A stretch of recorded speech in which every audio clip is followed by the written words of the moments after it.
I'm the outsider in this DVD of Spence Family Testimonies. I'm Pastor John Ashbrook, formerly of Bible Community Church.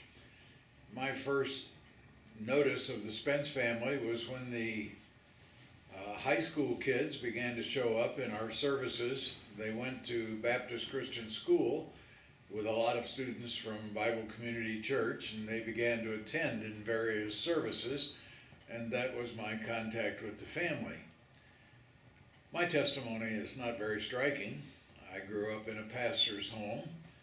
At the time I was growing up, my father was pastor of Glen Echo United Presbyterian Church. The United Presbyterian Church in those days was a Bible-believing church, and my father left it soon after my salvation due to their unbelief and joining the Federal Council of Churches and things like that. When I was 12 years old, in an evangelistic meeting in my home church on Sunday evening, I answered the invitation. I was funneled aside into a room they called the choir room behind the platform, and somebody knelt with me beside a chair, and I asked the Lord to save me. I don't even remember who it was. In after years, I had doubts as to whether I was really saved at that time, but the one thing that strikes in my mind was that there was a tremendous change in my disposition at that point. I always had a bad temper, and the Lord broke the back of that temper. I got more spankings as a boy over that temper than any other single thing. But the Lord broke the ugliness of that temper. That night I asked the Lord Jesus Christ to save me. I had a lot of doubts about it. And whenever an invitation was given, I would think, was I really repentant enough? Did I really say the right words? Am I really born again? Did this really happen? You know, when a person is unsure of their salvation, it's usually because they're trusting what they did and what they were instead of what Christ did. And it wasn't until I was in the service that I really grasped the fact that my salvation wasn't grounded at all on what I did, but was grounded upon what Jesus Christ did for me. A lot of my growth in grace was in the service in World War II days. I was 17 when I graduated from high school, so I was able to get in a year of college before the draft came looking for us when we turned 18. And just before I turned 18, I enlisted in the Navy, and so was sent in a Navy V-12 unit to Northwestern University. I remember being in Chow Hall about the third or fourth day that I was in the service, and seeing a fellow across the Chow Hall stop before his tray and say grace. I trashed my tray and got over to find him. His name was Wally Norling. He was a fellow from St. Paul, Minnesota. In fact, he was the first person that I ever met that was a graduate of a Christian school. He had graduated from Minnehaha Christian Academy in St. Paul.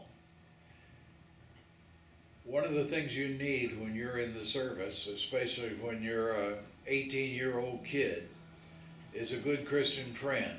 And Wally Norling was that. He suggested that we ought to have a prayer meeting before taps every night for about 10 minutes. We started that, and that grew into a Bible study. Neither one of us had any training as Bible teachers, but we did know our Bibles better than most of the fellows that we were with. That group grew into about 20 fellows, 25 perhaps, and probably about 15 of them went into the ministry after the war.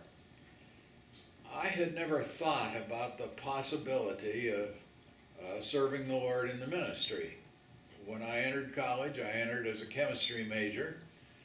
And when I was sent into the service in this college training program at Northwestern, they enrolled me as a chemical engineer. So that was in the same area. And that's what I always thought that I would do. But when I graduated from college and got out of the Navy, I was hesitant between being a chemical engineer and going to seminary and being in the Lord's service. I wasn't at all sure about what I ought to do or what I wanted to do. My solution to that was to take a job with a research agency in Columbus, Ohio, Peniel Memorial Institute, to take a job with them and sign a one-year contract. And during that 1 year, I said, Lord, you have to show me what I'm supposed to do. There was one of my father's former church members who was head of the chemical engineering department at Ohio State, and he felt very definitely that I ought to get a master's degree in chemical engineering and go on from there. And my own heart kept troubling me about going into the ministry. Was that what the Lord wanted me to do? You know, many fathers coach their sons and want them to follow in their footsteps. My father never did that. He always said, don't be a minister unless you absolutely can't help it.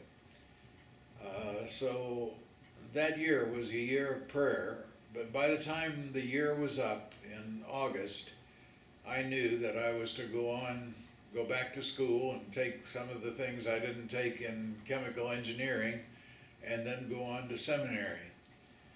When I got out of seminary, I was still single, and I figured a fellow can't be a pastor when he's still single. He has to have a wife. So I did evangelistic work for about a year. And during that year, in one of my engagements, I met about 4 or 5 people from the infant Bible Community Church in Mentor, Ohio. I didn't even know there was a Mentor, Ohio at that time. But the pastor happened to be one of those people, and he invited me to come back the following spring. I think it was in August that I met him, to come back the following spring and have a day of Easter services, beginning with a sunrise service and going through the day. I did that. It was kind of a traumatic experience. When I arrived at his house the night before speaking, he asked me, how much money do you have to have for coming? And I said, well, no specified amount. He said, well, the board is angry with me because I invited you without asking them, and they've said that they won't contribute anything to your support. He said, I think I can get you $5 from the young people's group. Well, that wasn't too bad because gas was about 20 cents a gallon at that particular time. That little argument with the pastor and the church continued, and they parted their ways in days to come and needed somebody to fill the pulpit. There were 2 of us in Calvary Bible Church in Columbus that had just graduated from seminary. The other fellow's name was Bill Fulton. So Bill and I alternated coming to Mentor on weekends to fill the pulpit and preach for the people. In the summertime, I was doing evangelistic work, but there's no desire for evangelistic work in the summertime. Meetings are always in the spring or in the fall. So I volunteered to come for Mentor if they could find me a place to board, stay in some home, and spend 6 weeks in the summer. I spent those 6 weeks calling on folks. We had a vacation Bible school. I got a lot of experience in preaching. And at the end of that, in the fall, they gave me a call to come to Bible Community Church. I wasn't excited about that call. There were maybe 25 people, and every one of the 25 had a different doctrinal view, and each one of them thought that that's what the church stood for. So it looked like a sure dead-end situation. My father said, you're not doing anything else. You better go there and see if anything might happen in that place, if the Lord might work on your behalf. And he said, besides, the church can't last more than 6 months anyway with all the division that's in it. So go and give them 6 months. Well, that's 6 months. ended up being 46 years, and my life was spent there in Bible Community Church. So, from soup to nuts, that's the story.